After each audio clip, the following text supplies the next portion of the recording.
പ്രതീക്ഷയുടെ ചരിത്രം പറയുന്ന സമയങ്ങളിൽ എൻ്റെ മനസ്സിൽ ആദ്യമായി വരാറുള്ളത് പ്രവാചക കാലഘട്ടത്തിലൊരു ചരിത്രമാണ്. പ്രവാചകൻ മക്കയിൽ നിന്ന് ഖുറൈശികളുടെ കൊടിയ പീഡനങ്ങളും ആക്രമണങ്ങളിൽ നിന്ന് മദീനയിലേക്ക് ഹിജ്റ പോകുന്ന ഒരു സന്ദർഭം. അന്ന് അബൂജഹലിൻ്റെ നേതൃത്വത്തിലുള്ള ഖുറൈശികളുടെ 100 ഒട്ടകമെന്ന ഇനാം കരസ്ഥമാക്കാൻ വേണ്ടി പല ആളുകളും പ്രവാചകനെയും സിദ്ദീഖുകളെയും പിന്തുടർന്ന് എത്തുന്നുണ്ട്. അതിലൊരാളായിരുന്നു Suraqa bin Malik. Suraqa bin Malik പ്രവാചകനെയും സിദ്ദീഖുകളെയും പിന്തുടർന്ന് പിടികൂടാൻ എത്തുന്ന സന്ദർഭം. ആ സന്ദർഭത്തിൽ അദ്ദേഹത്തിൻ്റെ കുതിരയുടെ കാലുകൾ മരുഭൂമിയിൽ വഴുതിപ്പോകുന്നൊരു സന്ദർഭം.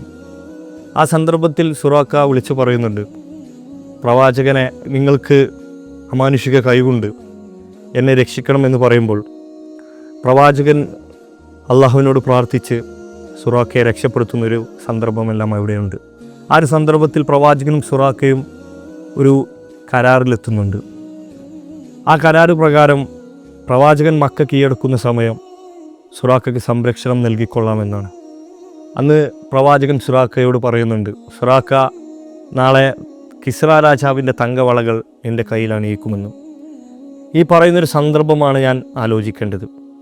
സ്വന്തം വീടും നാടും എല്ലാം വിട്ടെറിഞ്ഞ് ഖുറൈശികളിൽ നിന്ന് സംരക്ഷണം തേടി മദീനയിലേക്ക് പോകുന്ന ആ ഒരു സന്ദർഭം. അങ്ങനെ കാലം ഒരുപാട് കഴിഞ്ഞു. പ്രവാചകൻ വഫാത്താവുകയുണ്ടായി. പ്രവാചകൻ്റെ ശേഷം ഇസ്ലാമിൻ്റെ ഖലീഫയായി വന്ന സിദ്ദീഖ് റളിയല്ലാഹുവിൻ്റെ ഭരണവും ആ കാലവും കഴിഞ്ഞു.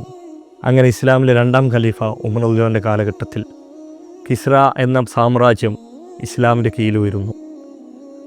അന്ന് ഉമർ റളിയല്ലാഹു ആ സാമ്രാജ്യത്തിൻ്റെ പ്രൗഢിയായിരുന്ന ആ തങ്കവളകൾ സുറാഖയുടെ കയ്യിൽ അണിയിക്കുകയുണ്ടായി. ഇതിൽ ഞാൻ മനസ്സിലാക്കേണ്ടത്, പ്രവാചകൻ സുറാഖയ്ക്ക് ഈ വാക്കുകൾ നൽകുമ്പോൾ പ്രവാചകനും സിദ്ദീഖ് റളിയല്ലാഹുവും സുറാഖയും അല്ലാതെ മറ്റാരും അവിടെ ഇല്ലായിരുന്നു. അതിൽ പ്രവാചകൻ്റെ കാലശേഷവും സിദ്ദീഖ് റളിയല്ലാഹുവിൻ്റെ കാലശേഷവുമാണ് ഈ ഒരു വാഗ്ദാനം പുലരുന്നത്. അതിൽ നമുക്കുള്ളൊരു മെസ്സേജ്, വാഗ്ദാനങ്ങൾ പുലരാൻ സമയമെടുത്തേക്കാം.